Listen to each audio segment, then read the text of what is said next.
Okay, this is my final thought on Black Myth Wukong. I'm gonna give you the good, I'm gonna give you the bad, and I'm gonna give you my actual do I recommend it and stuff like that. So I start with the good. Combat very tight, very good combat all the way through. There's not a huge selection of weapons. This isn't like Dark Souls or Demon Souls or Elden Ring that you could do very different builds in many ways. They very put you on a path to get the best armor throughout the entire game. That being said, I think the story is okay. I don't think it's the best story. You're gonna watch me die a million times from this boss. Um, I think the story is okay. I think it's, intriguing enough and stuff like that. I think some of the bosses in this game are fantastic.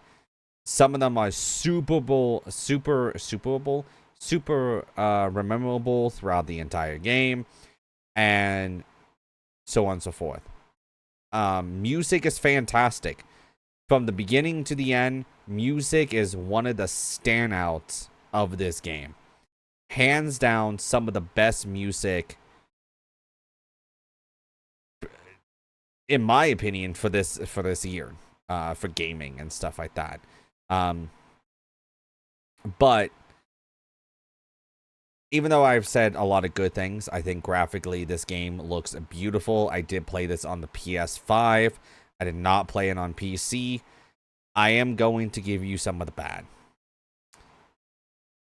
One of the bad things about playing this on PS5 is there is a lot of performance issues, and I do want to mention this. Just putting it out there. If you are going to play this not on PC, I heard PC is a lot better with the performance of this game.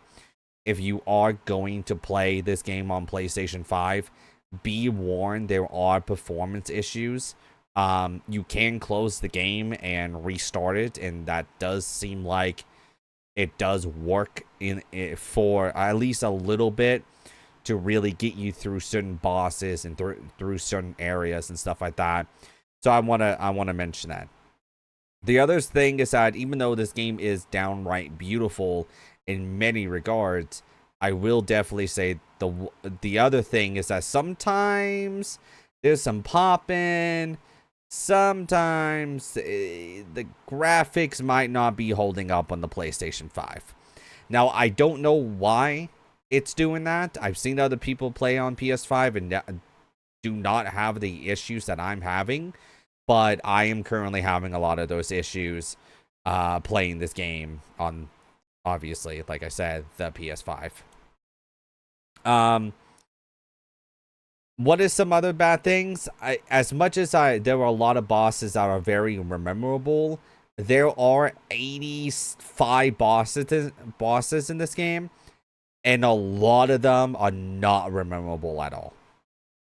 I mean, there are some bosses that you will body in like 2 seconds. You freeze them, send your duplicates out. This boss is actually hard in the beginning because of how less health you have and stuff like that. But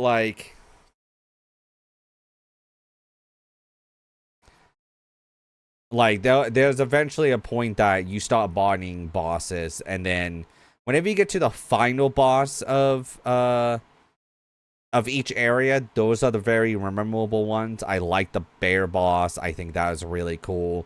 I really like the kind of demon boss that's in the game. You'll find out whenever you get there. Dope looking design, awesome looking design. I think the final boss in this game is fantastic. I think it's really well designed, even though there's a lot of stuff you have to do before you get there, so on and so forth. But like I said, there's a lot of bosses that you're just gonna power through, and you're gonna be like, oh yeah, that is a boss. I completely forgot that was a boss. So, yeah. So, now, do I recommend this game?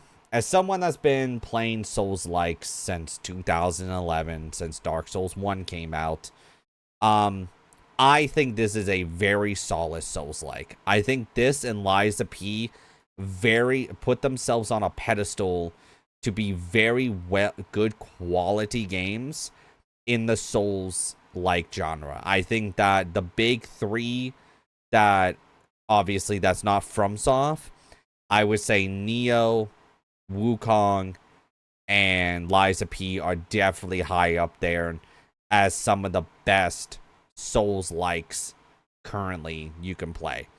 That obviously is not From Software.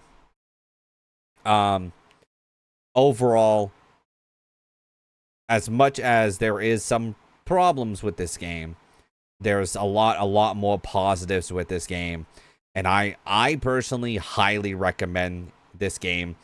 If you like Souls likes, do not buy this game if you do not like Souls likes. This is not a game that's going to change your opinion on them. You see the boss I'm currently doing. This doesn't change. This will not change your opinion at all on these style of games. If you do not enjoy them, go play something else, and I understand why you would do that. Even though this genre has blown up and has gotten bigger every single year, these games are incredibly difficult, and they're difficult for a reason, right? So if you don't like them, understandable. This is not up your alley. Now, if you are a Soulsborne player and you really enjoy other Souls like The Surge, like I mentioned, Neo, Lies of P, Lords of the Fallen, and you're just looking for another Souls-like that might scratch that itch after, Shatter Urchery, I would definitely highly recommend this game. I think that it's a really good game from a developer that this is their first game that they made. The only thing that they ever made, other thing they made, was mobile games. So knowing that this is their first game and they nailed it out of the park is really good. But I will also say that if you're going to play this game and if you like these style of games, I would definitely wait a little bit. For the fact that the PS5 is, like I said, has performance issues and graphical issues. And I was running this in performance mode, and there was a lot of lagging here and there. It's like the PS5 just couldn't keep up with everything that's currently going on the screen, especially at endgame.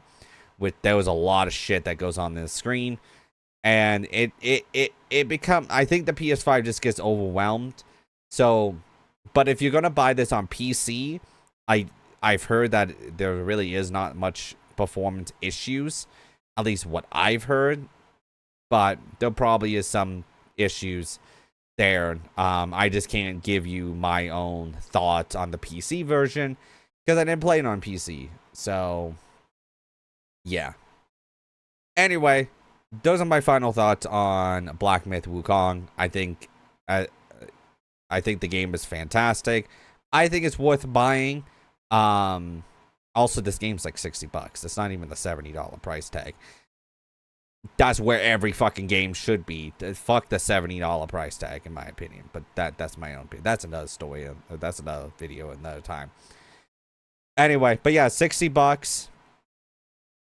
Tight gameplay. A lot of memorable bosses. And obviously, do I think this is my game of the year? I'll hold off for that whenever we get to the nominations for the game of the year, and I'll make a video about that and what I personally think is my game of the year between Black Myth Wukong and Final Fantasy VII Rebirth and Persona and stuff like that. Yeah. Anyway, thank you for watching my final thoughts on Black Myth Wukong. And I will catch everyone in the next video, whatever that is. Could be reaction, could be just let's plays. It could be in another final thought. Anyway, yeah. Hello everyone, if you like this video then don't hesitate to check out the channel, where I upload my playthroughs, thoughts on games, and many other videos based around video games. If you want to see when the next video goes up, then don't hesitate to hit that subscribe button. Hope everyone has a great morning, afternoon, evening, or night, and I'll catch you all in the next video. Bye!